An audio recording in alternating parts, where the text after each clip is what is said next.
निशान है और आप देख रहे हैं मेरा यूट्यूब चैनल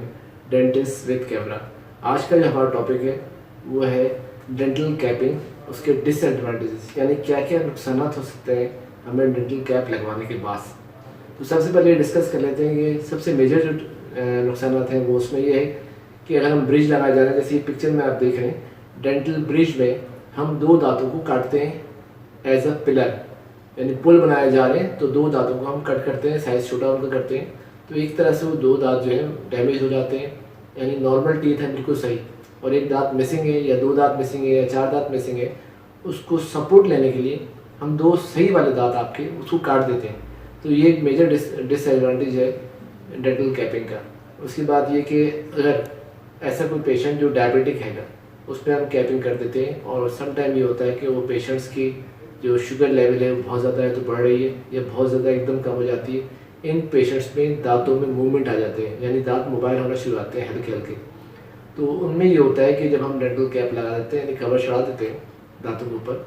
तो वो दांत जिन पर कवर चढ़े हुए होते हैं वो टाइम के साथ साथ मोबाइल होना शुरू होते हैं, यानी हिलना शुरू हो जाते हैं। और हिलने के बाद वो जो ब्रिज है एक तरह से ब्रिज का फेलियर हो जाता है, वो दांत मोबाइल हो जाते हैं जिस पर हमने कवर चढ़ाया होता है, और उसके बाद वो दांत निकालने पड़ते हैं अल्टीमेटली। तो ये भी एक डिसएडवांटेज है डेंटल कैपिंग का। इसके अलावा ये होता है कि अगर आपने किसी दांत पर कैप चढ़ाया है और वो दांत एज रूट उसकी वीक है ये, तो सम टाइम ये होता है कि पेशेंट अगर फोर्स लगा रहे हैं या कोई हार्ड चीज़ चबा रहा है तो उसमें ये होता है कि वो दांत फ्रैक्चर हो सकता है, अंदर से टूट जाती है रूट, और पे अल्टीमेटली हमें वो दांत निकालना पड़ जाता है, यानी एक्सट्रैक्शन करना पड़ जाती है उस दांत की। तो ये भी एक डिसएडवांटेज है डेंटल कैपिंग का। इसके अलावा ये होता है कि इसे नॉर्मल टूथ है उसकी हम कटिंग करें कैप चढ़ाने के लिए, तो उसमें ये होता है कि ठंडा गर्म लगना शुरू होता है दांत में, सेंसेशन बहुत ज़्यादा बढ़ जाती है। तो ये भी एक डिसएडवांटेज है डेंटल कैपिंग का। सम टाइम ये होता है कि एस्थेटिक लुक के लिए हम कैपिंग तो लगा लेते हैं, लेकिन अगर प्रॉपर उसको आप शेड से मैच नहीं करेंगे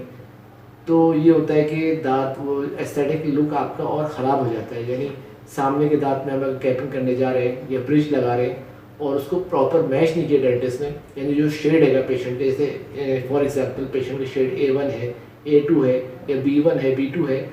और हम उसको बिल्कुल प्रॉपर मैच नहीं कर रहे,